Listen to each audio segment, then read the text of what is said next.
Everything started with a series of events that seemed like pure luck. I am Veronica Coleman, 35 years old, and I have a PhD in botany with a specialty in mycology. I've always prided myself on being methodical, precise, and above all, independent. Right now, I'm executing the most critical project of my career. Research on plastic-degrading fungi, a nearly $1.5 million grant from the USDA that could revolutionize environmental cleanup. The project required me to register my operation under an LLC and fight tooth and nail with the city council to get the proper zoning permits approved. It took 8 months of bureaucratic warfare, but I won. My greatest asset made it all possible: an old farm I inherited from my grandparents, tucked away in a secluded suburban area where neighbors mind their own business and regulations are more flexible. I used a significant portion of the grant money to renovate the original greenhouse into something extraordinary, a biosafety level 2 laboratory that meets federal standards. From the outside, anyone would think they're looking at a stunning Victorian-style conservatory, all graceful curves and gleaming glass arranged in a classic cruciform design. The beauty is intentional. I wanted my workspace to inspire me every single day. But inside that gorgeous exterior lies serious science. Negative pressure ventilation systems hum quietly, maintaining perfect air circulation. Humidity sensors monitor conditions down to the decimal point. Temperature controls keep everything stable within 0.5 degree Fahrenheit. And throughout the space, thousands of neurospore samples rest in their dormant stage, waiting for the precise conditions that will wake them up and hopefully change the world. Legally, the land belongs to me, but the contents inside? Every single spore, every piece of equipment, every data point, that's federal property. The USDA doesn't mess around with their investments, and neither do I. Normally, I have an assistant named Amy, who works regular office hours, handling data entry and basic monitoring. She's sharp, reliable, and knows enough about the project to spot problems. But Amy takes weekends off, which means Saturday and Sunday are just me and the automated systems. My family has never understood what I do.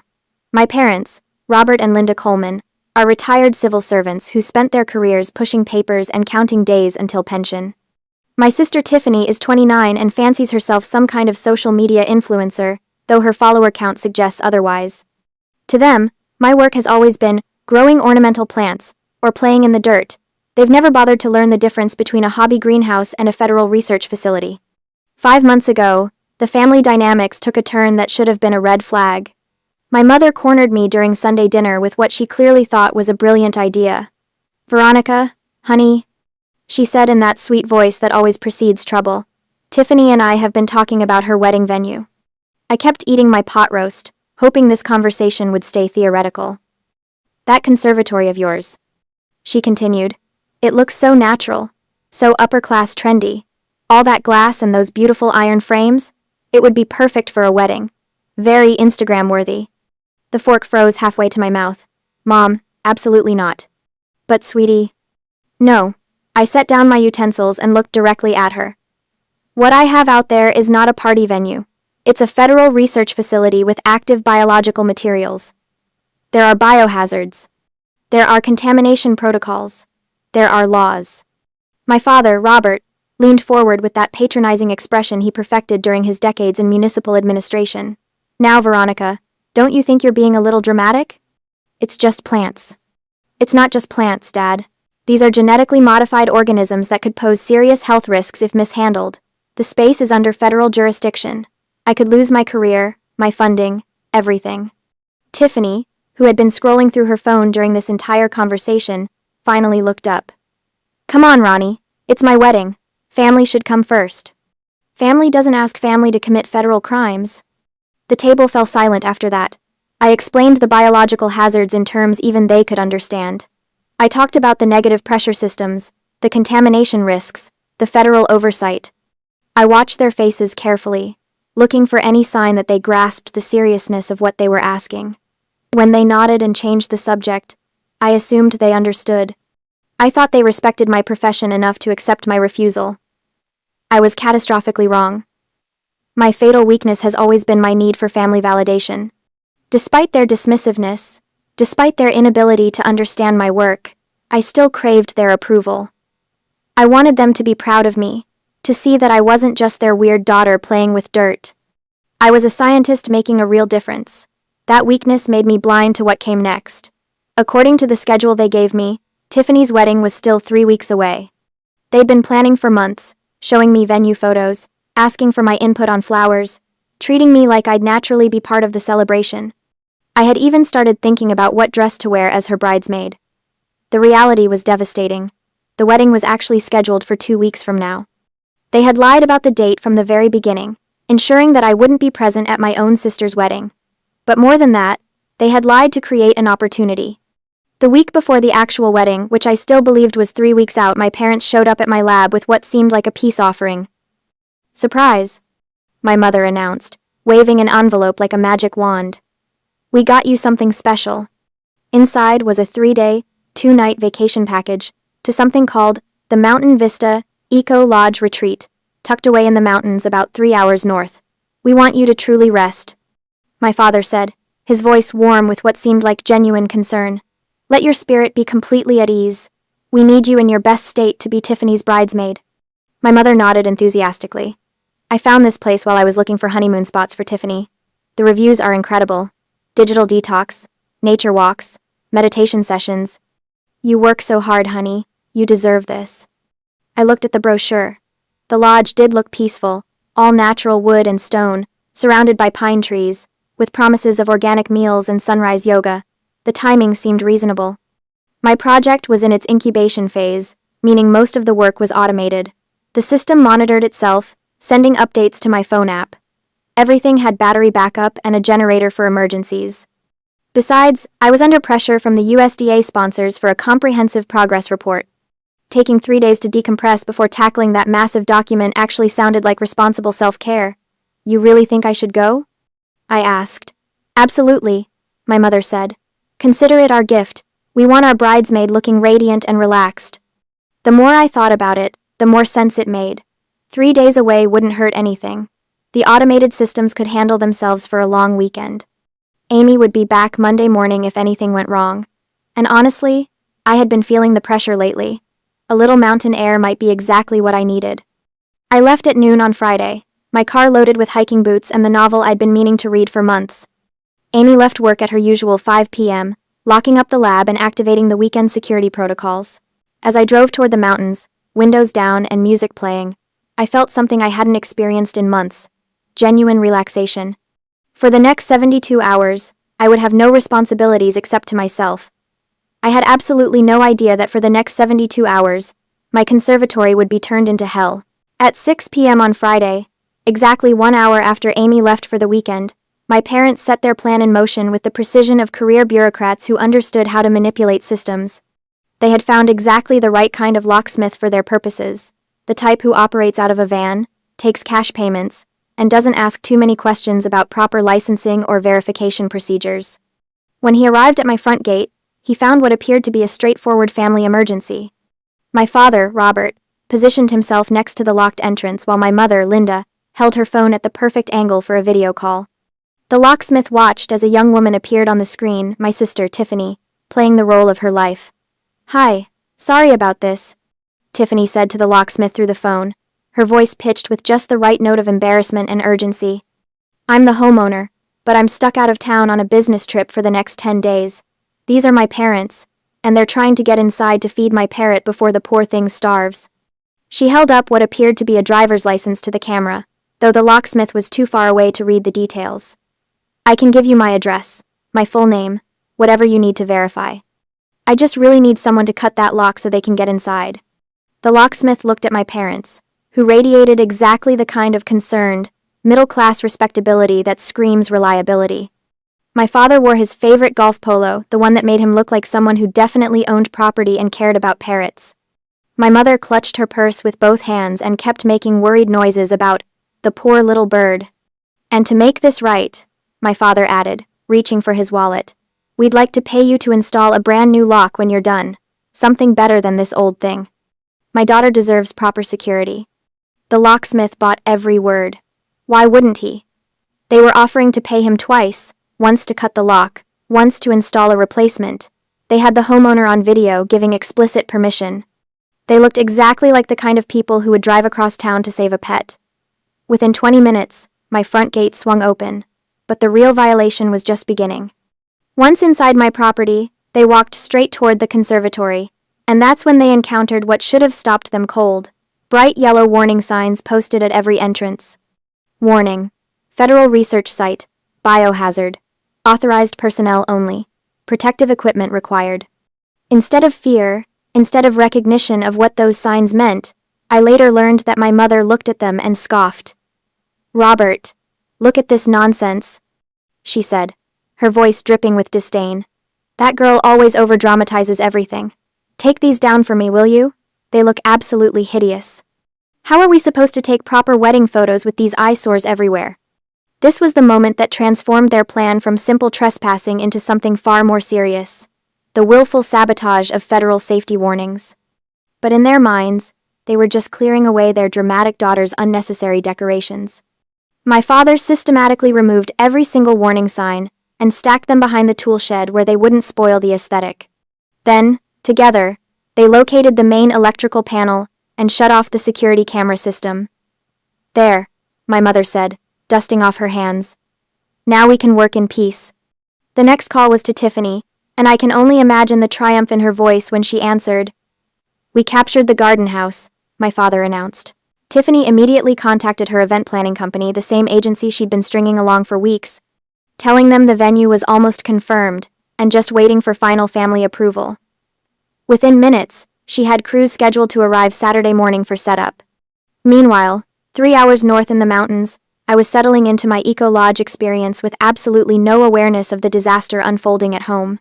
The lodge was everything the brochure promised: rustic but comfortable, with a dining room that served organic everything and a schedule of activities designed to disconnect guests from their usual stress. I attended the evening meditation session, ate dinner by candlelight, and retired early with genuine contentment. Before bed, I decided to check my work systems one last time. Using the lodge's Wi-Fi, I opened the monitoring app on my phone. The camera system showed signal loss, but that wasn't unusual. The wireless cameras sometimes had connection issues, especially during weather changes. More importantly, all the biological indicators looked perfect. Temperature, stable. Humidity, optimal range. Air pressure, normal. CO, 2 levels, well within parameters. I reassured myself. Must just be a camera system glitch. Everything else is running perfectly. I went to sleep with complete peace of mind, believing my conservatory was secure and operating exactly as designed. I had no way of knowing that those normal readings were about to be shattered by human interference. Saturday morning brought the invasion in earnest. The event crew arrived at 8 a.m. sharp, 3 trucks, full of professionals who specialized in transforming spaces into wedding venues. When they first saw my conservatory, they were genuinely impressed. "This is incredible," the lead coordinator told my parents. "Victorian architecture, all this natural light, those gorgeous iron frames. Your daughter has exquisite taste." My mother beamed as if she'd designed the space herself.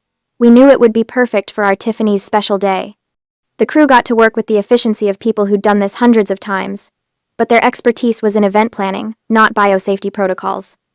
They had no idea they were setting up a party inside an active research facility containing genetically modified organisms. The cruciform design of my conservatory made their job almost too easy. The intersection of the cross, which I had specifically designed as the main ventilation area, where air circulation was strongest, became the obvious choice for the central stage. They installed the DJ booth and dance floor right where the negative pressure systems worked hardest to maintain safe air quality. My high-powered photosynthesis lamps, designed to provide specific light wavelengths for fungal cultivation, were repurposed as fantastic stage lighting, according to my mother's enthusiastic direction. The south wing, where I stored tools and prepared soil samples, was transformed into an elaborate buffet and bar area. Tables appeared, linens were draped, and bartenders began setting up stations for what would obviously be serious drinking. The north wing, where I grew dense climbing vines as part of my research into plant-fungal symbiosis, became the altar. The event crew attached fake white flowers to my living specimens, creating what they clearly thought was a romantic natural setting for the ring exchange ceremony. By 10 a.m. Sunday morning, the transformation was complete. My scientific sanctuary had become a wedding venue that would have graced the cover of any bridal magazine. Tiffany had arranged for 10 different camera angles to live stream the entire event. This wasn't just about celebrating her marriage, it was about monetizing it. She expected to earn serious advertising revenue from what she promoted as the most unique wedding venue you've ever seen. Everything looked absolutely perfect. None of them had any idea that they had just created the perfect conditions for biological disaster. At 11 a.m. Sunday morning, Tiffany's wedding officially began. The guest list read like a who's who of our district's elite. Law partners who handled million-dollar cases, investors with portfolios that could fund small cities, and most importantly, the groom's CEO, a man whose approval could make or break careers. 150 people filled my conservatory, not counting the service staff, event managers, and photography crews. These weren't just any guests. These were exactly the kind of high-profile individuals whose presence could launch Tiffany's influencer career into the stratosphere. Her live stream was already performing beyond her wildest dreams. Over 300,000 concurrent viewers had tuned in to watch what she'd been promoting all week as the wedding of the century in the most exclusive secret venue. The irony was devastating. The more successful the event appeared, the more catastrophic the consequences would be. Beneath the glamorous facade, disaster was already beginning. The fungi I was researching weren't inherently dangerous under normal circumstances. They were specifically chosen for their plastic-degrading properties, their stability, and their generally benign nature. But my monitoring systems had been carefully calibrated to detect one critical danger. Under anaerobic conditions, or when CO2 concentrations exceeded specific thresholds, these organisms produced a mild hallucinogen as part of their natural stress response. It was a defense mechanism millions of years in the making. When the fungi felt threatened, they released chemical compounds designed to disorient potential threats until conditions improved. The wedding guests had created the perfect storm. When the DJ started playing music with heavy bass lines, the sound waves reverberated through the glass structure. When 150 people began breathing together in the sealed environment, CO2 levels started climbing rapidly. When they transformed my carefully ventilated space into a dance floor, they inadvertently disabled the air filtration system by blocking crucial vents with their staging. The result was a sealed room where fungal spores became trapped and concentrated, while carbon dioxide built to dangerous levels. The organisms I'd spent months cultivating suddenly found themselves in exactly the conditions that triggered their most primitive survival instincts. The spore burst began invisibly, silently, with the lethal efficiency of millions of years of evolution. Stage 1 was euphoria. Initially, the guests felt what they interpreted as wedding joy amplified. The music seemed richer, more intense. Colors appeared more vibrant. Everyone's mood elevated beyond normal celebration levels. Tiffany, radiant in her Vera Wang dress, danced with abandon in front of the main livestream camera. Her cheeks flushed with what viewers assumed was bridal bliss as she shouted into the lens. "This is going to be the most special wedding you've ever seen. The atmosphere in here is absolutely amazing." The online audience responded with thousands of heart emojis and congratulatory messages.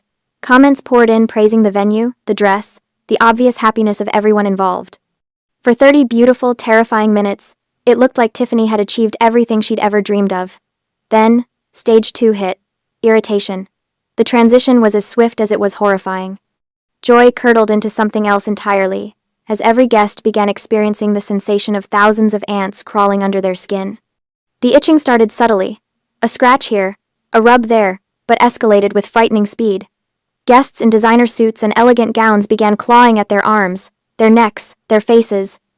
Hairstyles that had taken hours to perfect became disheveled as people frantically scratched their scalps.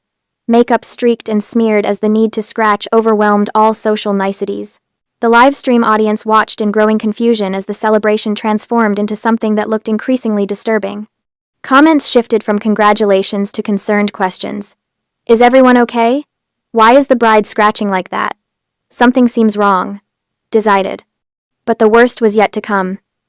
Stage 3 brought mass hallucination and complete chaos. When the spore concentration peaked, reality dissolved for every person inside my conservatory. The mild hallucinogen became a full-scale psychedelic nightmare, customized by each person's deepest fears and anxieties. At the VIP area, the groom's CEO, a man known for his composure and authority, was lying flat on his back in the grass, making swimming motions with his arms.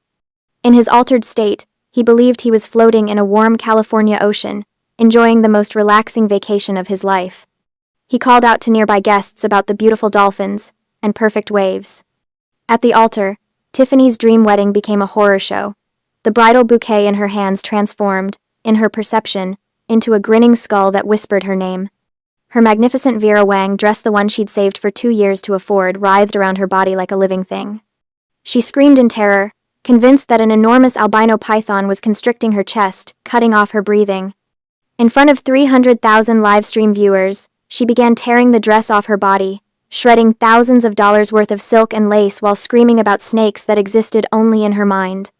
Throughout the conservatory, other guests battled their own demons.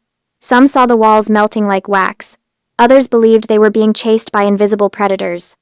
A group near the buffet table became convinced that the food was moving, that the elegant canapes were actually insects waiting to crawl into their mouths. The panic was universal and absolute. They rushed toward the exits, but my conservatory's 3-layer tempered glass installed for security and climate control proved impossible to break with bare hands. They were trapped in what had become a transparent prison, a fishbowl filled with toxic spores, panicking like animals caught in a cage. The livestream audience watched in horror as 150 people descended into coordinated madness. Emergency services calls began flooding local dispatch as viewers realized they were witnessing a genuine disaster, not some elaborate wedding stunt. The beautiful Victorian conservatory, my pride and joy, had become a glass tomb filled with screaming, hallucinating wedding guests who couldn't escape the poison they'd unknowingly unleashed. And somewhere in the mountains, completely unaware, I was about to receive the phone call that would destroy everything I'd ever worked for. At exactly 12 p.m., just as the chaos inside my conservatory reached its horrifying peak, I finished my final activity at the Mountain Vista Eco Lodge and began my descent down the winding mountain road. For 3 days, I'd been living in blissful ignorance, hiking nature trails, practicing meditation, and reading my novel by the fireplace. The digital detox had worked exactly as advertised. I felt refreshed, centered, and ready to tackle that progress report for the USDA. As my car reached lower elevation and cell towers came back into range, my phone exploded back to life with the fury of suppressed notifications. The first thing I heard was the relentless chiming of emergency alerts from the Garden app. Red warnings cascaded down my screen like digital blood: critical temperature spike, CO2 levels extreme, pressure system failure, contamination alert. But it was the missed calls that made my hands shake. 47 calls from Amy, 16 voicemails, text messages that grew increasingly frantic as the timestamps progressed. I pulled over at a scenic overlook, my heart hammering as I played Amy's messages in chronological order. "Hey Veronica, it's Amy. I know it's Sunday morning, but something's weird with the Garden app. Can you call me back?" That was 9:30 a.m., her voice calm but concerned. "Veronica, please pick up. The readings are going crazy. Temperature's spiking. CO2 is through the roof. I'm driving over there right now." 10:15 a.m., panic creeping in. "Oh my God, Veronica, there are cars everywhere. There's a party happening at your lab, a wedding. I can see people through the glass and the readings are 10:45 a.m., her voice breaking. "You need to see this live stream. Your sister's wedding is happening inside your lab and they're acting insane. Please watch the stream and call me back immediately." 11:30 a.m., barely coherent. With trembling fingers, I opened social media and searched for Tiffany's account. What I found was a hellscape broadcasting live from the place I'd dedicated my career to protecting. The video showed my beautiful conservatory transformed into a scene from a nightmare. Elegant wedding guests writhed on the floor, scratching at their skin like animals. My sister, still in her destroyed wedding dress, sat rocking in a corner, tears streaming down her face as she stared at something only she could see. The groom's CEO continued his imaginary swimming, occasionally calling out about sea creatures that didn't exist. Local police cars surrounded the exterior of my property. Officers stood at a safe distance, clearly recognizing that they were dealing with something beyond their expertise. They had no protective equipment, no understanding of what they were facing. If they rushed inside to help, they would only become additional victims. The livestream comments section was pure chaos. Viewers demanded explanations, speculated about gas leaks or terrorist attacks, and repeatedly called for emergency services. Someone had pinned my sister's location, and people were sharing the address with increasingly urgent warnings about a mass poisoning event. In that moment, watching the disaster unfold through a phone screen, the pain of betrayal gave way to something more important: the responsibility I carried as a scientist. I understood the danger level better than anyone on Earth. Those spores, in the concentrations my readings suggested, could affect anyone who entered without proper protection. The local police were brave but completely unprepared. Emergency medical teams would be walking into a contamination zone. If this spread beyond the conservatory, if people carried spores home on their clothes or in their respiratory systems, we could be looking at a community-wide health crisis. More than that, I was legally responsible for every organism in that facility. The USDA grant made me the designated steward of federal property. Every spore, every piece of equipment, every data point, was my responsibility under federal law. I had two choices. Let this disaster escalate while I preserved my career and family relationships, or do what my training and conscience demanded. With hands that felt steady for the first time all day, I dialed the emergency number I'd memorized during my initial USDA training but never expected to use. USDA Emergency Response, this is Dr. Martinez. This is Dr. Veronica Coleman, Project ID UMR4471B. I need to report a dangerous level biorelease at my authorized facility. Hold please, Dr. Coleman. I'm transferring you to the CDC Emergency Response Team. The next voice was crisp, professional, and terrifyingly efficient. Dr. Coleman, this is Agent Mary Smith with the CDC. We need your location, the nature of the organisms involved, and an immediate assessment of contamination scope. I gave them everything: the project identification codes, the specific fungal strains, the estimated spore concentration based on my app readings, the number of people exposed, and the live stream link so they could assess the situation in real time. Dr. Coleman, based on what you're telling us, we're implementing Level 3 containment protocols. Federal response teams are already en route to your location. Do not, under any circumstances, attempt to enter the contaminated area yourself. I understand. We'll also need you to report to the Field Command Center for immediate debriefing. Your cooperation in this matter will be noted in our investigation. As I hung up the phone, I understood that this call was both an act of conscience and a death sentence. I had saved lives, the lives of the police officers who would have rushed in unprepared, the lives of my family members who were slowly poisoning themselves, and potentially the lives of everyone in my community. But I had also just triggered the most comprehensive federal investigation my field had ever seen. My career was over. My family's freedom was in jeopardy. And everything I'd worked for my entire adult life was about to be destroyed. The mountain air that had seemed so clean and refreshing just hours ago now felt thin and insufficient. As I started my car and began the drive toward the disaster I'd unknowingly left behind, I realized that my old life, the life of Dr. Veronica Coleman, respected scientist and loyal daughter, was already over. What waited for me at the bottom of this mountain was something else entirely. The sirens were just the beginning. I stood behind the police barricade they'd set up at the edge of my property. My property. The one I'd worked a decade to afford, and watched the circus unfold. The wedding guests who'd been dancing and hallucinating an hour ago were now corralled in the front lawn like confused cattle, wrapped in emergency blankets, some still twitching from the after effects of the neurospores. Nobody was allowed to leave. The police had made that crystal clear the moment they arrived. "Ma'am, you're going to need to come with us," a detective said, appearing at my elbow. His badge read, Morrison. He looked tired, like this was already the weirdest case of his career, and it was only Sunday afternoon. "I haven't been on the property in 2 days," I said flatly. "Check the security footage." "We will, but you're still coming with us." The sound of helicopters cut through the air before I could argue. I looked up to see not one, not two, but 3 black choppers descending toward my conservatory like something out of an apocalypse movie. Behind them, a convoy of black SUVs rolled up my driveway, each one bearing the unmistakable federal seal, CDC, USDA, and unless I was mistaken, that last one was Homeland Security.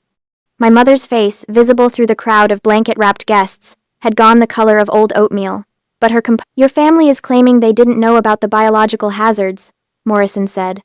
I laughed. It came out harsh and bitter. "Detective, I have 12 years of text messages from my mother complaining about my weird mushroom house. I have emails where I explicitly warned them never to enter without proper equipment. I have a family dinner recording from last Christmas where my father called my research playing with moldy dirt. They knew. They just didn't care." He nodded slowly. "The fungal spores that were released, your assistant says they're not dangerous to the ecosystem?" "They're not. The neuroreactive compounds break down in open air within hours, but in an enclosed space, with elevated CO2 and bass vibrations?" I shook my head.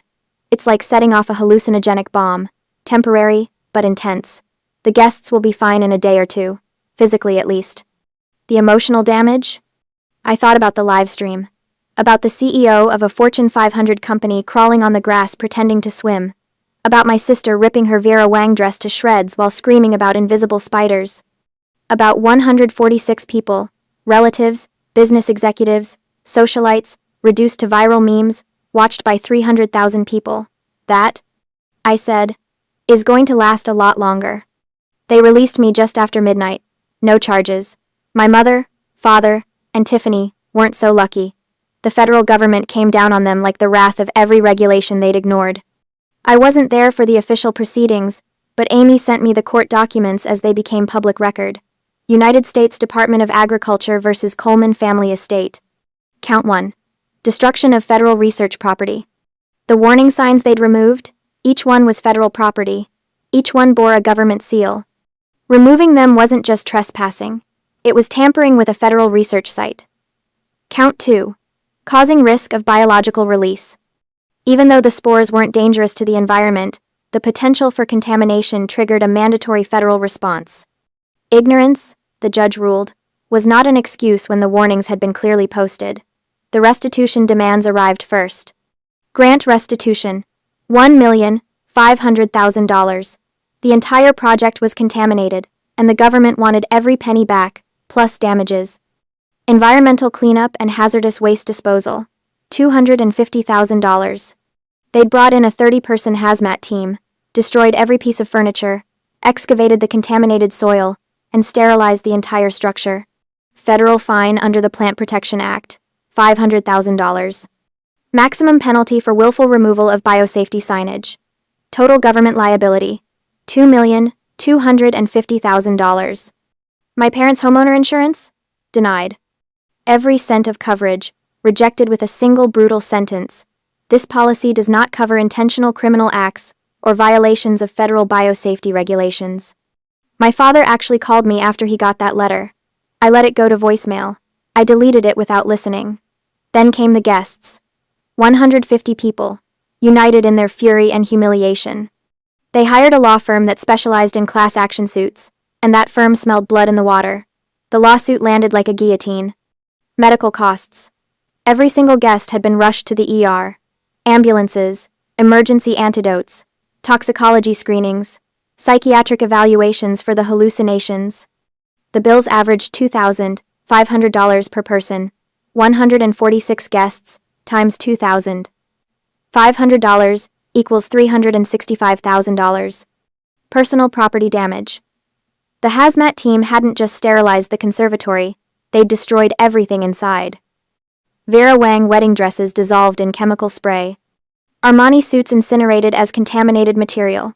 Dior handbags, Rolex watches, custom Italian shoes, all gone. The lawyers assigned an average value of $10,000 per guest in destroyed property. 146 guests times $10,000 equals $1,460,000. 1. Emotional distress and public humiliation. This was the big one. The live stream had gone nuclear. Within 24 hours, it had been viewed over 3 million times. Memes flooded social media. The CEO, swimming on grass, my sister's dress-ripping meltdown, a state senator crying about demons in the roses. These weren't just embarrassed wedding guests, they were public figures, business leaders, socialites whose reputations were currency. The emotional distress claims ranged from $50,000 to $100,000 per person, depending on their public profile and the severity of their viral humiliation. Estimated total, $10 million. I read the lawsuit documents in my hotel room. I'd checked into a Holiday Inn 40 miles away, unable to stomach being near the property, and felt something cold and satisfied settle in my chest. They'd wanted a lavish wedding. They'd gotten a national scandal. The final tally came 3 weeks later, when all the legal proceedings had been consolidated into a single judgment. Total liability, $14,075,000. $14,475,000. My parents didn't have that kind of money. Nobody in our family did. The law firm where Tiffany's new husband worked? They fired him within 48 hours, cutting ties before the scandal could contaminate their reputation. His career, built on family connections and Ivy League credentials, evaporated overnight. My parents were forced to sell the house, the 4-bedroom colonial they'd lived in for 30 years. the one my mother had decorated with such pride. The bank seized it for a fraction of its value. Even that wasn't enough to cover the debts. They declared bankruptcy, but bankruptcy doesn't erase restitution to the federal government. That debt follows you forever, garnishing wages, seizing tax returns, haunting every financial decision until death. My sister and her husband divorced 6 weeks after the wedding. The marriage lasted less than 2 months. She'd wanted a fairy tale. She got a financial nightmare and a humiliation that would follow her for life. Her influencer career, built on lifestyle envy and aspirational content, was finished. Nobody wanted to follow someone whose wedding was synonymous with public disaster. I should have felt triumphant. I should have felt vindicated. Instead, I felt hollow. The bank officer was efficient and impersonal as he pressed the bright orange foreclosure seal onto the front door of my parents' house. It made a satisfying thunk as the adhesive caught, officially marking the end of 30 years of Coleman family history.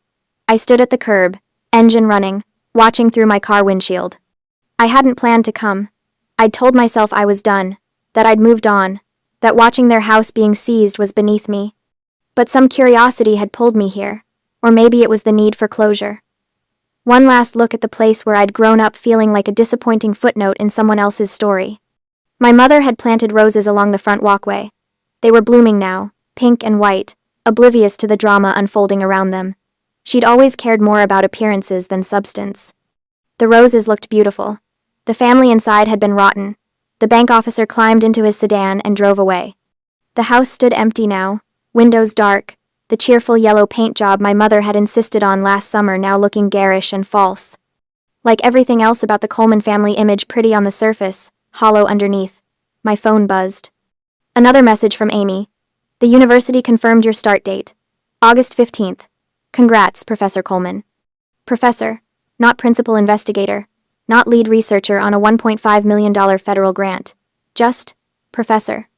A lecturer position at a state university 3 states away, teaching undergraduate botany to students who probably thought fungi were just the fuzzy things in their dorm room fridges.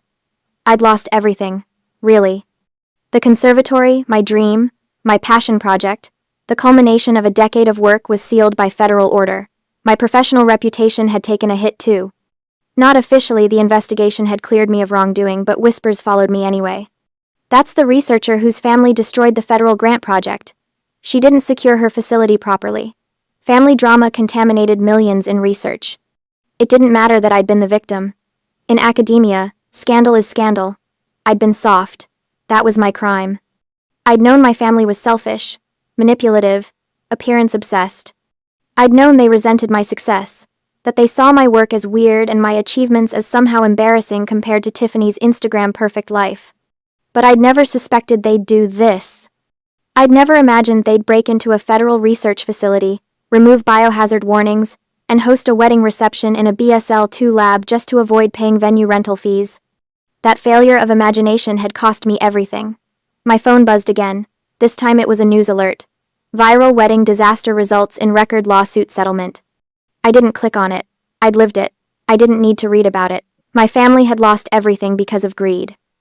Because they'd valued appearances over integrity, convenience over responsibility, social status over basic human decency. They'd looked at my life's work and seen nothing but a free venue and an inconvenient obstacle to their perfect wedding fantasy. I'd lost the grant. I'd lost the conservatory. I'd lost years of research and a career trajectory that had once seemed so promising. But they'd lost more. They'd lost their home, their savings, their reputations, and their futures. They'd be paying off debt until they died. Tiffany's marriage had lasted shorter than most people's honeymoons. My father would never retire now. He'd be working until his body gave out, every paycheck garnished to pay restitution to the government and compensation to the guests he'd poisoned with ignorance and arrogance. My mother's perfect family image, the one she'd curated so carefully for decades, had been incinerated in the flames of a wedding reception gone catastrophically wrong. The highway stretched out before me, heading west toward my new life. The sun was setting, painting the sky in shades of orange and purple that would have been beautiful if I'd had the energy to appreciate them. I'd packed everything I owned into this car, and a small moving truck that was already on its way to my new apartment. I had no furniture. It had all been in the conservatory, destroyed by the hazmat team. I had my clothes, my books, my diplomas, and my laptop. Everything else was gone. Starting over meant starting with nothing. But nothing was better than being tied to people who would destroy everything you built just to save themselves a venue rental fee. I merged onto the interstate and accelerated, leaving behind the town where I'd grown up, the family who'd betrayed me, and the dream project that had consumed a decade of my life. Somewhere ahead was Prairie State University, a fresh start, and the possibility, however small, that I might rebuild something worth keeping. I'd lost the grant. But my family had lost everything because of greed. That was the fair price of natural justice. And somehow, driving away from the wreckage of the life I'd built, I felt lighter than I had in years.